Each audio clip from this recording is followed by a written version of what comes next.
It's pathetic that we have to sit at this day and age and protect a system that has vandalized and destroyed us to such an extent that we can sit around and debate its veracity within our cultural corridors. Yeah. It's a shame that we must seek for tolerance with external forces that are encroaching into our cultural space. We have never imposed African culture on the European system.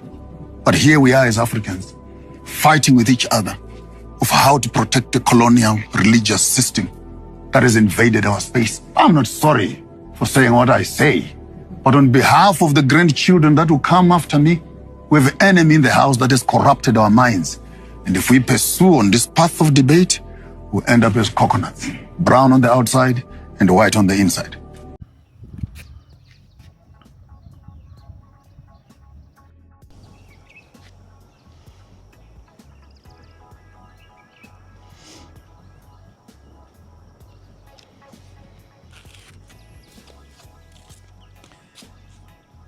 Top of the day to the tribe. As you guys can see, we on the rooftop. It's early in the morning, about 6:45.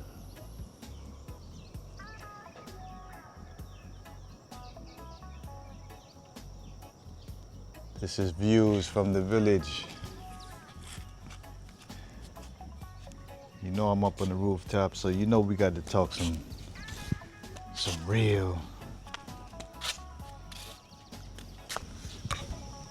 realness, fam. Love these views.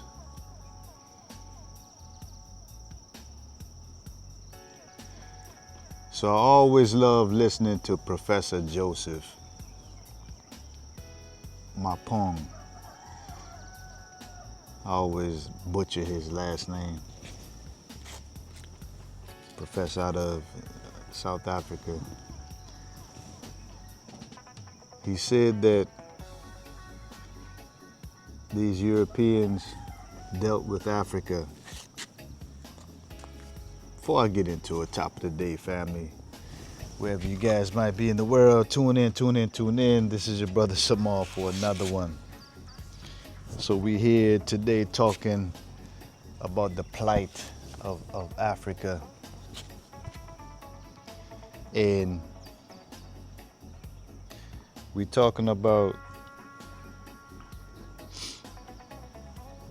what happened to us and what continues to happen to us and what we continue to allow to happen to us. You know, that's why I always say this FBA idols talk is divisive. It's divisive. It does nothing. It serves us. It causes disunity amongst our people, from the Americas all the way to South America, all the way to Africa. It's just divisive. It doesn't cause people of color to come together and work together and make big things happen.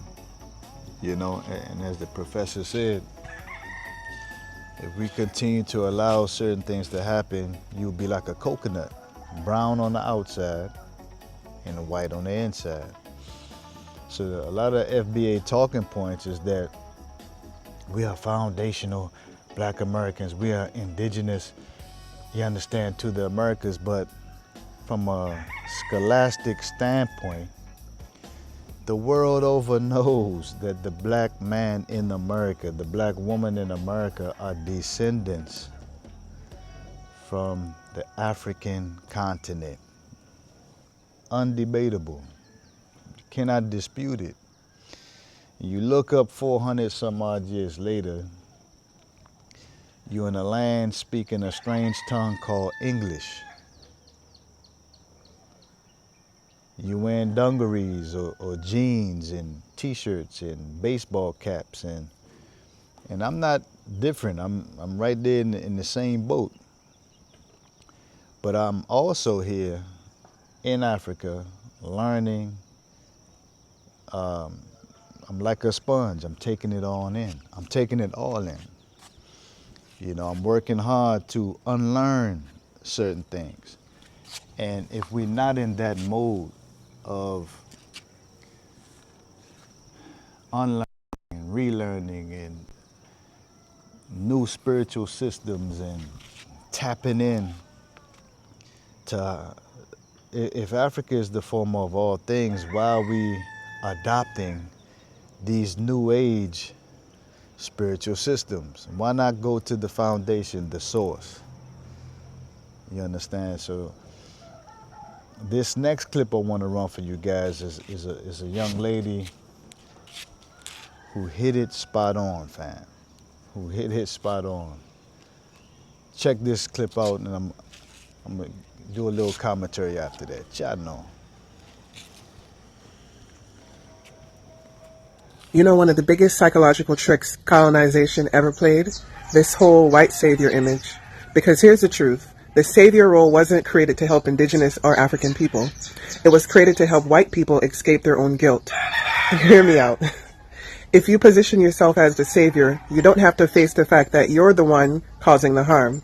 This is why colonization needed a white Jesus. Not to just convert people, but to convince Europeans themselves that they were chosen, righteous, ordained by God to save the world.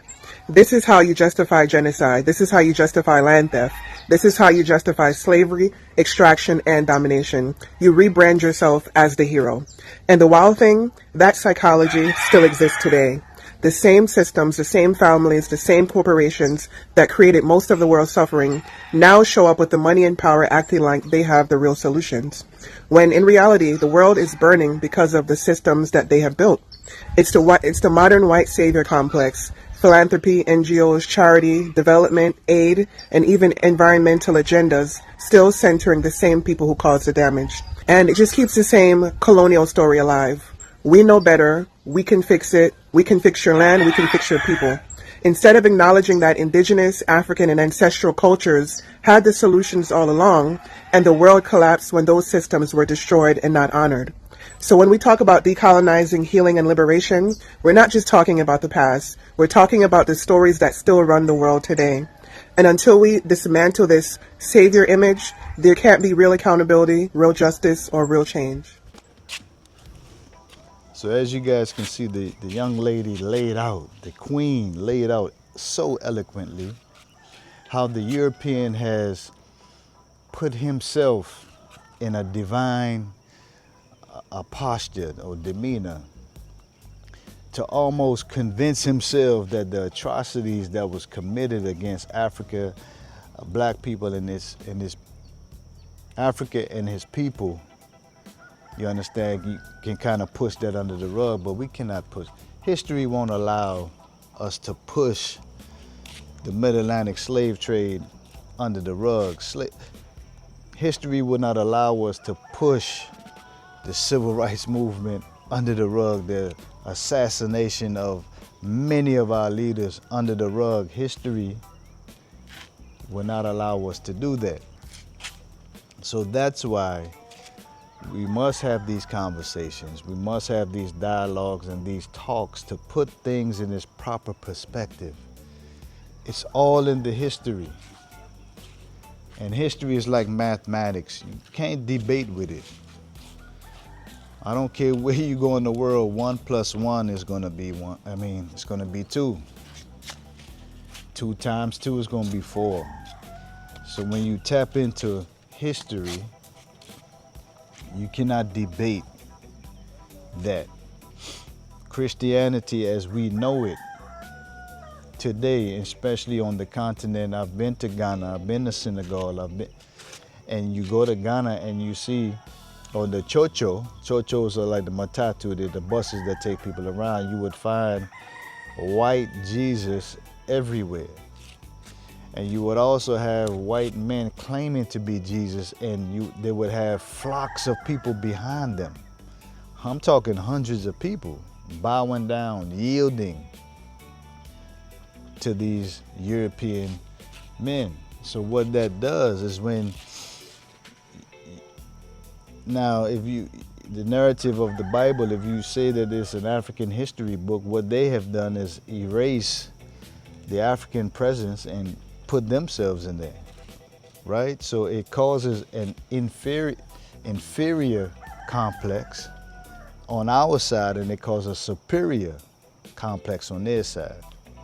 But we have to be skillful enough, sharp enough to see through the smoke and mirrors. In 2025, going on 2026, we supposed to be a little sharper, fam. The deception now, it should be so thick, we should be able to cut it with a knife.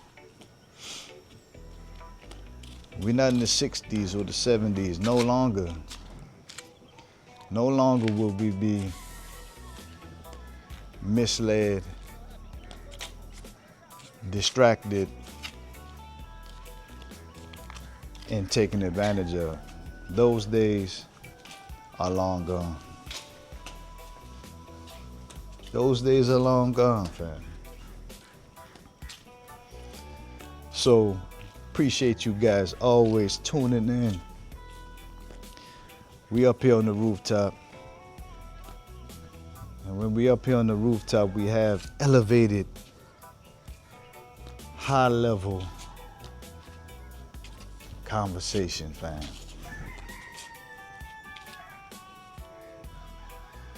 High-level conversations. It's early in the morning and you see they got the smoke blazing already. That means that they out here cooking.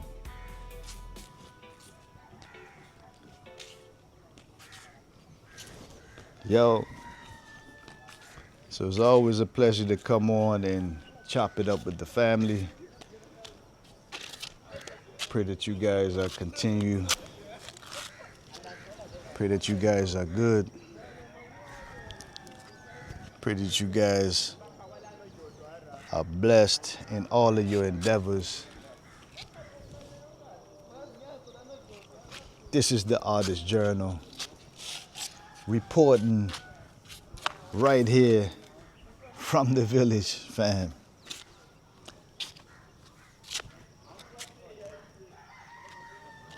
If you haven't yet, go ahead and hit that like, share, and subscribe to the platform. Oh yeah. I'm gonna definitely tune out here just to tune back in. Jotno.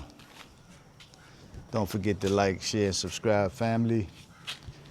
And I'll give you guys 30 more seconds of the village. Jotno. Stay tuned.